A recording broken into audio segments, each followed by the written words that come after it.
ओम नमः शिवाय। आज कुछ ध्यान की बात करेंगे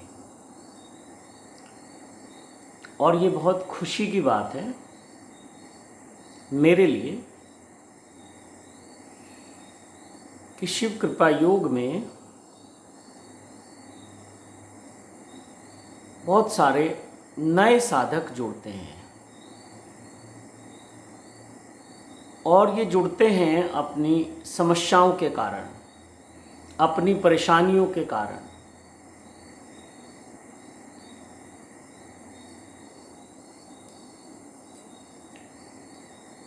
और कुछ बुराई नहीं है। अगर जीवन में कुछ समस्याएं हैं और हम उनका समाधान चाहते हैं तो निश्चित ही हमें सबसे पहले अपनी समस्याओं की ही बात करनी चाहिए।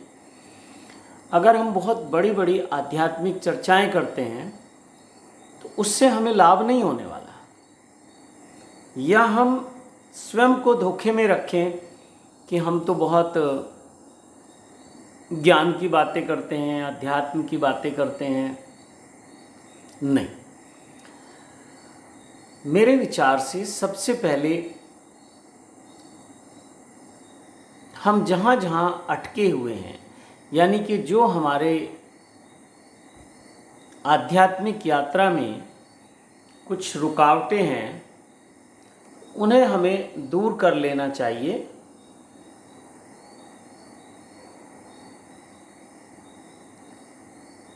उससे लाभ ये होगा कि हम आध्यात्मिक यात्रा पे बहुत आगे तक जा सकते हैं।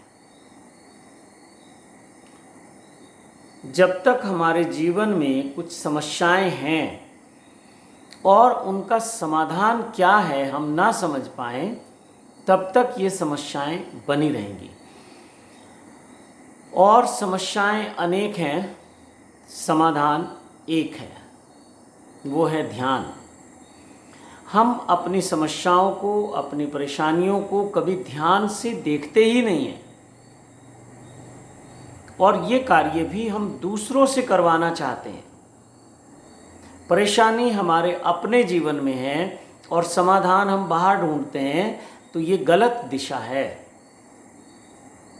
अगर परेशानी हमारे जीवन में है तो समाधान भी यहीं से निकलेगा। हमारे ही इस जीवन में जहाँ आप परेशान हैं, समस्या में हैं, वहीं समाधान भी छुपा है।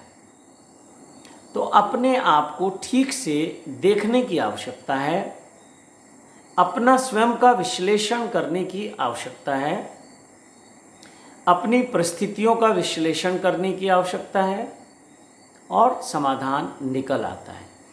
लेकिन हमारा जो मन है ये हमेशा बाहर की तरफ भागता है। इसको पता है कि बाहर की यात्रा अनंत है, उसकी मंजिल कभी आएगी नहीं। इसलिए उम्र कितनी भी हो जाए, आदमी की इच्छाएं, उसकी वासनाएं, उसकी तृष्णाएं कभी कम नहीं होती, बढ़ती चली जाती हैं। और कोई सोचे कि उम्र से कोई लेना देना है वासनाओं का, नहीं। आप उम्र के जिस पड़ाव पे होते हैं उसी तरह की इच्छाएं, वासनाएं फिर जागृत होने लगती हैं और व्यक्ति आखिरी समय तक उनको पूरा करने के लिए प्रयास करता रहता है, भागता रहता है, परेशान होता रहता है, फिर थक जाता है, कभी निराश हो जाता है। और कुछ समय के लिए कभी कभी परमात्मा ऐसे अवसर पैदा कर देता है कि आप भागना चाहो तो भाग नहीं सकते। ऐसा बहुत लोगों के जीवन में होता है। और मैं आपसे एक राज की बात बता दूं, जब आपके जीवन में कुछ अशांति हो, जब आपके जीवन में कुछ परेशानियां हो, जब आपके जीवन में कुछ कष्ट हो, तो उस समय आप शांत बैठ जाओ। उस समय अगर भाग दौड़ करोगे तो और ज़्यादा आपको नुकसान होने वाला है। तो उस समय हमें सेल्फ एनालाइज करने की आवश्यकता होती है। स्वयं का विश्लेषण, कहाँ मुझसे गलती हुई, किस गलती के कारण ये समस्याएं आई। निश्चित ही जब कोई दुख आता है तो उसका कारण होता है, और जब तक हमें उसका कारण समझ नहीं आएगा, आप निवारण के लिए कहीं भी भागते रहें, कभी निवारण होगा नहीं। बहुत बार तो देखा था कि समस्याएं और बढ़ जाती हैं, कुछ और नई समस्याएं आ जाती हैं। तो इसलिए उस समय हमें ध्यान करना चाहिए। सेल्फ एनालाइज का मतलब है कि ध्यान करो। अपना विश्लेषण से मतलब है कि ध्यान में डूब जाओ और समाधान निकल आएगा। सब कहते हैं कि आपके पास दिव्य शक्तियां हैं, इसमें कोई शक नहीं है। लेकिन बहुत सारे ऐसे लोग भी कह रहे हैं जिन्हें इसका कोई ज्ञान नहीं है, वो ना जाने किस कारण से ऐसी बातें कहते हैं या सुनी सुनाई कहते हैं। लेकिन मैं आपसे अनुभव की बात कर रहा हूँ। हमारे भीतर वो सब दिव्य शक्तियाँ सुप्त अवस्था में हैं। हमारे जो 7 चक्र हैं उसमें वो सुप्त अवस्था में है, और जो हमारा मस्तिष्क है उसमें सुप्त अवस्था में है। हमारे मस्तिष्क का लगभग साधारण व्यक्ति की बात करूं तो 90% जो मस्तिष्क है वो सुप्त है, सोया हुआ है। 1-2% ही जागृत है। जो और थोड़े प्रबुद्ध लोग हैं वहाँ 4-5% तक मस्तिष्क जागा हुआ है। 6-7% से अभी तक ज़्यादा हम इसको जगा नहीं पाए, जागृत नहीं कर पाए। संभावनाएं अनंत हैं, और ये एक दिन में होता नहीं है। धीरे धीरे करत करत अभ्यास के जड़मती होत सुजान, रसरी आवत जात है सिल पर पड़त निशान। वो जो अभ्यास है सतत निरंतर, वो जो कुएं पे, अगर आपने देखा होगा, जो लोग गांव में रहते हैं या गांव से परिचित हैं, तो पहले जो जल के साधन थे वो कुएं थे। कुओं से हम अपनी ज़रूरत का जल लेते थे, और एक रस्सी से हम बाल्टी को कुएं में डालते थे, और उस बाल्टी को भर के फिर हम बाहर निकाल लेते थे। तो वो जो रस्सी है बहुत नाजुक है पत्थर के कंपेरेटिव। पत्थर बहुत सख्त है, रस्सी बहुत मुलायम है, लेकिन वो मुलायम सी, सॉफ्ट सी, कोमल सी रस्सी भी पत्थर पे निशान बना देती है, पत्थर को घिस देती है। तो ऐसे ही अगर हम कुछ अभ्यास करें अपने भीतर की उन दिव्य शक्तियों को जागृत करने के लिए, अपने चक्रास में सुप्त उन शक्तियों को जागृत करने के लिए, तो निश्चित वो जागृत हो जाती हैं। और बहुत थोड़े से समय में, मैं आपसे बहुत ज़्यादा समय नहीं मांग रहा हूँ, 3 सप्ताह 21 दिन का ये प्रयोग करके देख लीजिए, और 24 घंटे आपके पास हैं। 24 घंटे में से अगर 24 मिनट भी आपने दे दिए तो आपके जीवन में चमत्कार हो जाएगा, आपकी सब समस्याओं का समाधान हो जाएगा। तो इसे करके ज़रूर देखना है, केवल वीडियो को सुनना नहीं है। तो आज हम उसी एक विधि की, उसी एक सूत्र की, उसी एक ज्ञान की चर्चा करेंगे, और ये है कबीर साहब का अनुभव है। और इस दुनिया में जितने लोग आत्मज्ञान को, ब्रह्म ज्ञान को उपलब्ध हुए हैं, उनमें से 90% इसी विधि से जागृत हुए हैं, इसी विधि से एनलाइटेड हुए हैं, बुद्धत्व को उपलब्ध हुए हैं, या कहें कि आत्मज्ञान और ब्रह्म ज्ञान को उपलब्ध हुए। इसी विधि को सबने अपने अपने शब्द दिए हैं, अपने अपने नाम दिए हैं। उस चर्चा में मैं नहीं जाऊंगा, बहुत समय लगेगा। तो कबीर साहब कहते हैं, मोको कहाँ ढूंढे बंदे, मैं तो तेरे पास में, ना मैं मंदिर ना मैं मस्जिद ना काबा कैलाश में, खोजी होए तो तुरते है मिल हूँ, 2 श्वासों की श्वास में। मैं क्या कहना चाह रहा हूँ आप समझ गए होंगे। ये दो श्वासों की बात है। जिस परमात्मा को, जिस ईश्वर को, जिस समाधान को, जिन दिव्य शक्तियों को हम बाहर ढूंढते हैं वो बाहर नहीं है, वो हमारे भीतर हैं। मोह को कहाँ ढूंढे बंदे, मैं तो तेरे पास में। अपने पास हैं वो सब शक्तियाँ, वो सब समाधान। ना मैं मंदिर, ना मैं मस्जिद, ना गिरजा कैलाश में। मैं बाहर के मंदिरों में, मस्जिदों में, गुरुद्वारों में, गिरजा में नहीं हूँ। ना मैं मंदिर, ना मैं मस्जिद, ना गिरजा कैलाश में। खोजी हो तो तुरंत ही मिल जाऊं दो श्वासों की श्वास में। तो इतनी सी बात है, इतनी सी टेक्निक है, और आती जाती श्वास पे ध्यान करना है। श्वास भीतर गई, उसे देखते रहें। श्वास जब बाहर आए, उसे देखते रहें। उन दोनों श्वास के बीच में जब एक श्वास भीतर जाती है और फिर भीतर जाकर वो बाहर की तरफ लौटती है, वो जो उसका टर्न है, वहाँ एक क्षणिक गैप आता है। अगर आप उसको पकड़ गए तो बस वहीं सब छुपा हुआ है राज, वहीं सब सीक्रेट छुपे हुए। तो उसका अभ्यास करेंगे तभी बात बनेगी, बिना अभ्यास के नहीं बनेगी। और ऐसा कहा जाता है कि ध्यान करना नहीं है, लेकिन भाषा की मजबूरी है, हमें कहना पड़ता है कि आओ ध्यान करते हैं, या मैं ध्यान कर रहा हूँ। तो इसको भी आप बदल दो, इससे फिर हमें क्रियाओं में उलझने का खतरा रहता है। फिर बहुत सारे तरह की ध्यान विधि हैं, बहुत तरह की टेक्निक हैं, बहुत तरह से लोगों ने समझाया, बात की, वो विधियां बन गई। तो हमें उस क्रिया में जाना नहीं है, किसी विधि में उलझना नहीं है। और विधि जब तक गुरु है, जीवित गुरु है, तब तक वो कारगर है, तब तक वो लाभदायक है। और गुरु जानता है कि किस साधक को किस समय तक कौन सा ध्यान करना है, ये उसकी आवश्यकता है या नहीं है, वो जानता है।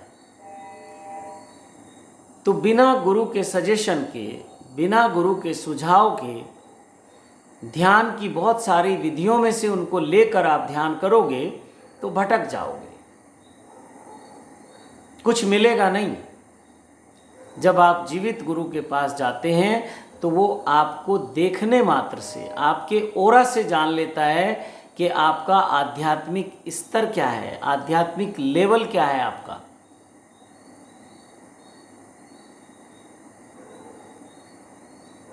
आपके ओरा से पता चल जाता है।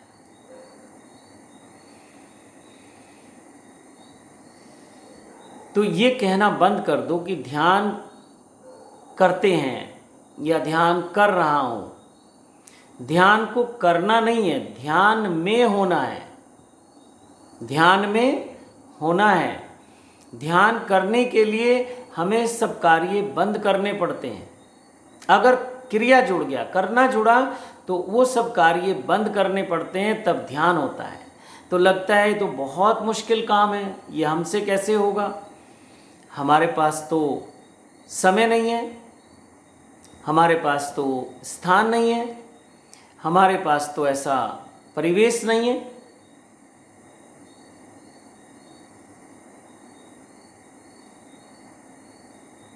आप समझ रहे हैं, बहुत तरह से मन समस्याएं खड़ी कर देता है।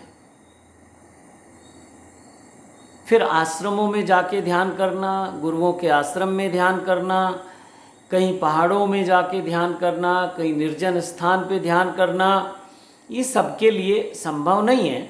अगर ऐसा हो सके तो ये सहायक है, लेकिन ये कितने दिन, आप 2 दिन, 4 दिन, 10 दिन, 1 महीना, 2 महीना, 6 महीने कहीं जा सकते हैं। आना तो वापस आपको अपनी ही उस दुनिया में है, अपने ही घर पर आना है।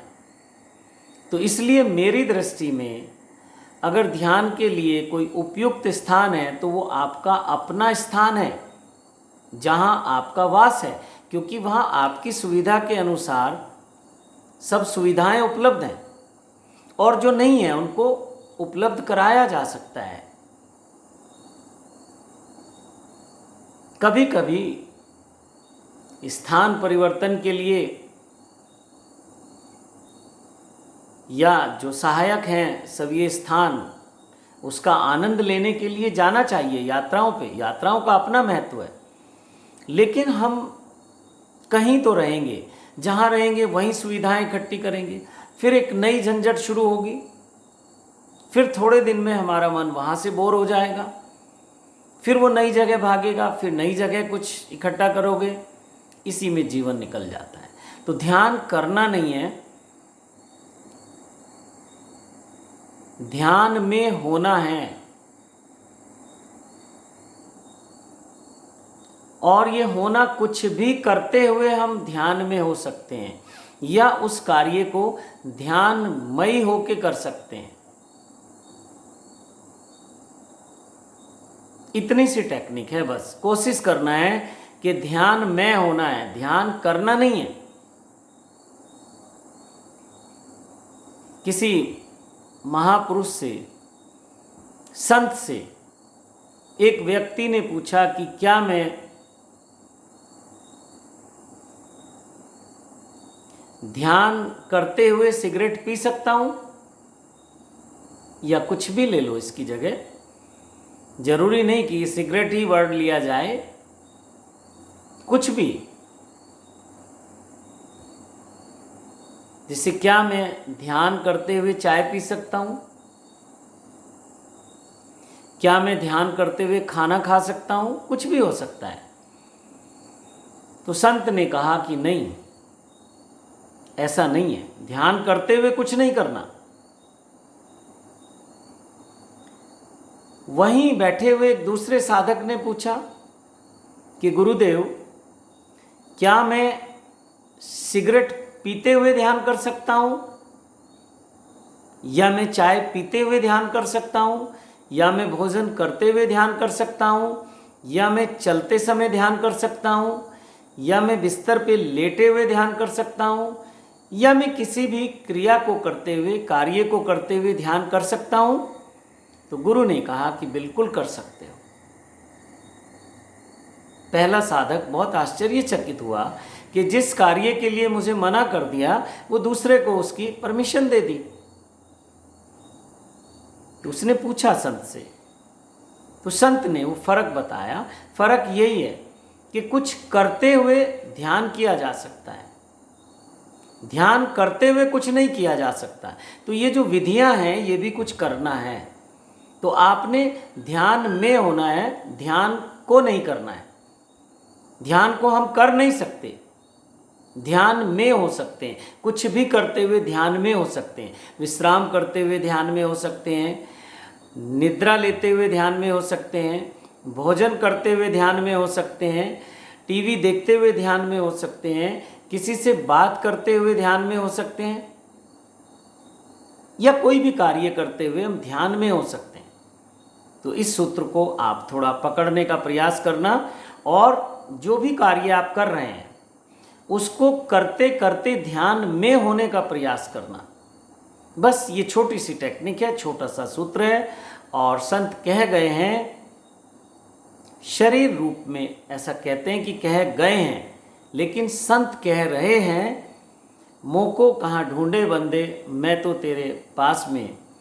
ना मैं मंदिर ना मैं मस्जिद ना काबा कैलाश में, खोजी होए तो तुरते ही मिल हूँ दो श्वासों की श्वास में। तो ये जो दो श्वासें हैं बस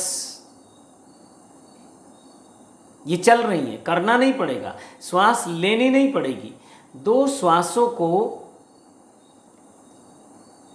देखते देखते ध्यान में अपने आप उतर जाओगे, और इतने गहरे उतर जाओगे, इतने गहरे उतर जाओगे कि अपने इस जन्म की समस्याओं को जान लोगे, और जन्मों में क्या क्या समस्याएं रही, कहाँ कहाँ हम भटकते रहे, और क्या उससे निकलने का मार्ग है, वो सब कुछ विज्ञान आपके सामने खुल जाएगा। जो बड़े से बड़े रहस्य हैं, जो टॉप सीक्रेट हैं, वो सब आपके सामने ओपन हो जाएंगे। ये बहुत साधारण सी विधि है, लेकिन बहुत कारगर है, बहुत इफ़ेक्टिव है, बहुत ही प्रभावशाली है। केवल 3 सप्ताह आप करके देख लीजिए। समय भी आपका, सुविधा भी आपकी, और किस कार्य को करते हुए आप ध्यान में हो जाते हैं, ये भी आपकी पसंद है। कुछ भी करते हुए ध्यान में हुआ जा सकता है। तो इस ध्यान यात्रा पे आप सबका स्वागत है, जिसे मैं कहता हूँ सत्यम शिवम सुंदरम की यात्रा। और अभी बहुत खुशी की बात है कि शिव कृपा योग में अब ध्यान की प्यास जिन लोगों के भीतर है, ऐसे लोग निरंतर जुड़ते जा रहे हैं। ऐसे लोगों के बहुत सारी जिज्ञासाएं आती हैं, जो ध्यान के बारे में, साधना के बारे में, अपनी आध्यात्मिक उन्नति के बारे में जानना चाहते हैं या आध्यात्मिक उन्नति करना चाहते हैं। तो सचमुच में तो ऐसे ही साधकों की ज़रूरत है, लेकिन हम उनसे भी मुंह नहीं मोड़ सकते जिनके जीवन में अभी कुछ और समस्याएं हैं, बाहर की दुनिया की समस्याएं हैं। तो उनसे मुंह मोड़कर भी हम अंतर यात्रा पर नहीं जा सकते। तो ये जो हमारा मन है, ये बाहर दौड़ने में बहुत खुश है, बहुत इसको मज़ा आता है। और जितना जितना हम परेशान होते हैं, ये खुश होता है। जब जब हम हारते हैं तो हमारा मन और प्रफुल्लित हो जाता है, ऊर्जा से भर जाता है कि मैंने बहुत अच्छे से भटका दिया। लेकिन जैसे ही आप इस ध्यान को करना शुरू करेंगे, आप देखेंगे कि मन शांत होने लगेगा, मन विश्राम में चला जाएगा, मन शिथिल हो जाएगा, मन ठहर जाएगा। और मन के कारण ही सब दुख हैं, मन के कारण ही सब समस्याएं हैं। और यही मन हमें समाधान भी देगा। लेकिन समाधान कब देगा? जब ये मन हमें अंतर यात्रा पर लेकर जाएगा, या हम इसको लेके जाएंगे। ये कभी नहीं जाएगा, इसको राजी करना है, इसको राजी करना है अंतर यात्रा पे चलने के लिए। और फिर ये मन बहुत अच्छा मित्र है, बहुत अच्छा ये हमारा सहयोगी है, और बहुत अच्छा हमारा गुरु है। मन के पास सब ज्ञान है, चाहे वो चेतन मन में हो, या वो अर्धचेतन मन में हो, या वो अचेतन में हो, या वो ब्रह्म चेतन में हो। सब कुछ हमारे पास है। वेदों का ज्ञान, उपनिषदों का ज्ञान, शास्त्रों का ज्ञान, जितने जितने महापुरुष हुए हैं आज तक, उन सब का ज्ञान हमारे भीतर समाहित है। कहाँ है? वो हमारे चेतन मन में है, वो हमारे अचेतन मन में है, वो हमारे अर्ध जागृत मन में है, और वो हमारे ब्रह्म चेतन मन में है। बाहर नहीं भटकना है। लेकिन बचपन से वही सिखाया जाता है, बाहर की यात्रा ही। और ये जो हमें सिखा रहे हैं, इनकी गलती नहीं है, क्योंकि इन्होंने जीवन भर वही किया है। तो ये हमसे, अपने बच्चों से भी वही उम्मीद करते हैं जो उन्होंने किया। हर माता पिता चाहते हैं कि बच्चे मेरा अनुसरण करें, और बच्चे करते भी हैं। लेकिन प्रतिभाशाली बच्चे थोड़ा लीक से हट के चलते हैं। तो ऐसा किसी शायर ने कहा है कि लीक लीक गाड़ी चले,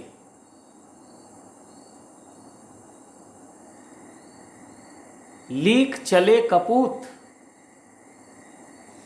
लीक छोड़ 3 चले, शायर, सिंह, सपूत। सपूत वही है जो अपनी कुछ नई लीक बनाता है, अपने विवेक से, अपनी बुद्धि से, अपने ज्ञान से अपने जीवन को संवारता है। माता पिता जैसे भी थे, अनपढ़ थे, कम पढ़े लिखे थे, कम समझदार थे, हर बच्चे को ये एहसास है कि मेरे माता पिता उतने समझदार नहीं रहे। उसको शिकायतें रहती हैं अपने माता पिता से। तो शिकायत तो नहीं करना, अपनी परिस्थिति के अनुसार हर माता पिता अपने बच्चों को जो श्रेष्ठ है, जो बेस्ट है, वो देना चाहता है। लेकिन कुछ मजबूरियां रहती हैं माता पिता की, ये बाद में पता चलता है जब खुद हम माता पिता बनते हैं। तो किसी शायर का कहना है कि कुछ तो मजबूरियां रही होंगी, यूं ही कोई बेवफा नहीं होता।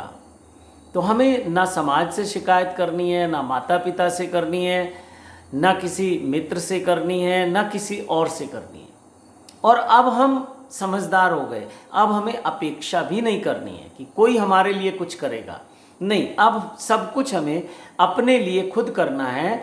और हमारे भीतर ज्ञान का, ध्यान का दीपक चेतन होगा, प्रज्वलित होगा, तो ही हम दूसरों को कुछ ज्ञान दे सकते हैं, उनको भी प्रकाश दिखा सकते हैं, उनके अंधेरे जीवन में भी कुछ प्रयास कर सकते हैं प्रकाश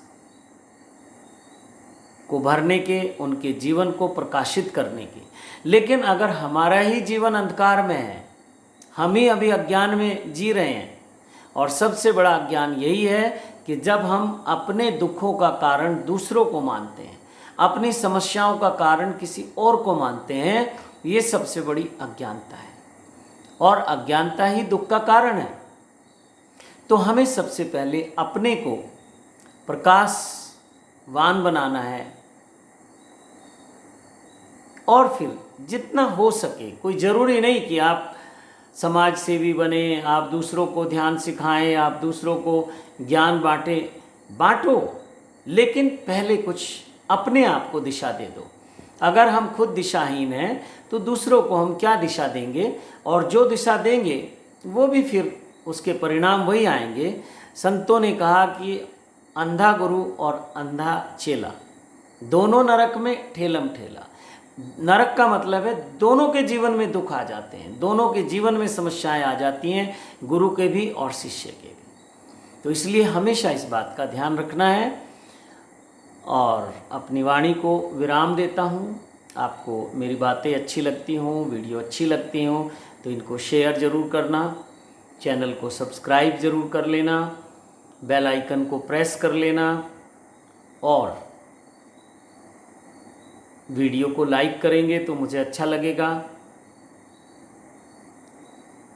और डिसलाइक करेंगे तो भी अच्छा लगेगा। और कुछ कमेंट लिख के भेजें कि आपको कैसा लगा। और साथ साथ बहुत सारे मित्र हैं जो साधना करना चाहते हैं, जिनके जीवन में कुछ दुख हैं, कष्ट हैं, परेशानियां हैं, उनसे मुक्ति चाहते हैं। तो जो भी शिव कृपा योग से जुड़े हुए हैं, या जो लोग भी मेरी वीडियो देखते हैं, वो उन्हें कुछ बता सकते हैं। जैसे ध्यान की अगर कोई बात करे तो ध्यान की वीडियोस को शेयर कर दो। कोई और सांसारिक कष्टों की बात करे, समस्याओं की बात करे, तो वो जो सिद्ध मंत्र हैं, हर महीने एक मंत्र की वीडियो आपके पास आती है, आगे भी आती रहेगी। उसको मैं बोलता हूँ कि महीने का नाम लिखता हूँ, जैसे अगस्त का इष्ट सिद्धि साधना मंत्र। अब ये इष्ट की सिद्धि साधना मंत्र है। इष्ट की कृपा हो जाए तो सब देवी देवताओं की कृपा हो जाएगी। इष्ट आपका कोई भी हो, उस इष्ट के साथ पूरे ब्रह्मांड में जितनी भी देव शक्तियाँ हैं, सबकी कृपा, सबका आशीर्वाद आपको मिलना शुरू हो जाएगा। और इसे मैं इस तरह से कहता हूँ कि ब्रह्मांड में उपस्थित सभी देव शक्तियों का, देवादिदेव महादेव का, शक्ति स्वरूपा महादेवी का, सभी देव शक्तियों का, सभी सिद्धों का, सभी सिद्ध संतों का, सभी सिद्ध गुरुओं का आशीर्वाद आपको मिलना शुरू हो जाएगा इष्ट सिद्धि साधना मंत्र से। और इसमें कोई पैसे खर्च नहीं हो रहे हैं। हाँ, अगर आप चाहते हो कि मैं आपका कोई मार्गदर्शन करूं, तो फिर शिव कृपा योग में एक नियम है कि आप शिव कृपा योग की सदस्यता ले सकते हैं, जो कि आजीवन है, लाइफ टाइम है। उसी को हम रजिस्ट्रेशन भी बोलते हैं। फिर कभी भी आपको लगे कि आपको कोई मार्गदर्शन चाहिए, या आप कोई सलाह चाहते हैं, आप कोई कुछ भी गाइडेंस चाहते हैं, तो फिर आप मुझसे बात कर सकते हैं। ऐसी व्यवस्था है, आप मुझसे मिल सकते हैं यदि आप सदस्य हैं, साधक हैं। तो इसी के साथ अपनी वाणी को विराम देता हूँ। और आप सब लोगों के सुखद मंगलमय और ध्यान में जीवन की कामना करता हूँ। ओम नमः शिवाय, ओम नमः शिवाय, ओम नमः शिवाय। शिव कृपा योग में आप सबका स्वागत करता हूँ। सत्यम शिवम सुंदरम के मार्ग पे चलने के लिए आप सबको इनवाइट करता हूँ, आमंत्रित करता हूँ, आप सबका आह्वान करता हूँ। ओम नमः शिवाय, ओम नमः शिवाय, ओम नमः शिवाय।